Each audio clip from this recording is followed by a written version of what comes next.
Histoire de Pablo. En Colombie, dans la ville animée de Rio Negro, un garçon nommé Pablo Escobar est né dans une famille modeste. En grandissant, Pablo était ambitieux, rêvant d'une vie bien au-dessus des moyens modestes de sa famille. Il n'était pas attiré par le chemin du travail acharné et de la patience, mais par l'attrait de l'argent facile et rapide. Dans sa jeunesse, Pablo a commencé sa carrière criminelle en se livrant à des activités de petite envergure, comme le vol de voitures et la vente de cigarettes de contrebande.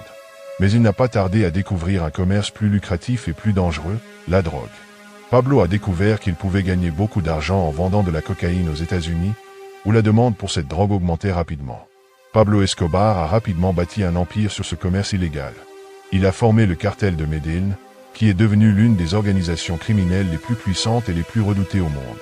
Au sommet de son pouvoir, Pablo Escobar était l'un des hommes les plus riches de la planète. Pablo Picasso possédait un zoo privé, de luxueuses demeures et un pouvoir et une influence immense. Cependant, l'empire de Pablo Picasso reposait sur la violence et la peur. Il fut responsable d'innombrables morts, notamment parmi les policiers, les juges, les fonctionnaires et les civils. Il a mené une guerre brutale contre le gouvernement colombien, terrorisant le pays avec des attentats à la bombe, des enlèvements et des assassinats. Le gouvernement, avec l'aide d'agences internationales, a commencé une traque acharnée pour traduire Pablo en justice. Escobar a échappé à la capture à plusieurs reprises, utilisant sa richesse et son réseau pour garder une longueur d'avance. Il s'est même rendu une fois, pour continuer à diriger son empire dans le confort d'une luxueuse prison qu'il s'était construite.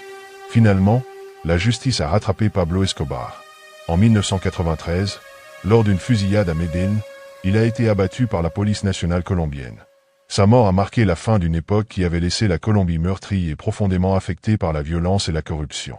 La vie de Pablo Escobar est un rappel brutal du pouvoir destructeur de la cupidité et de l'impact dévastateur du trafic de drogue sur la société.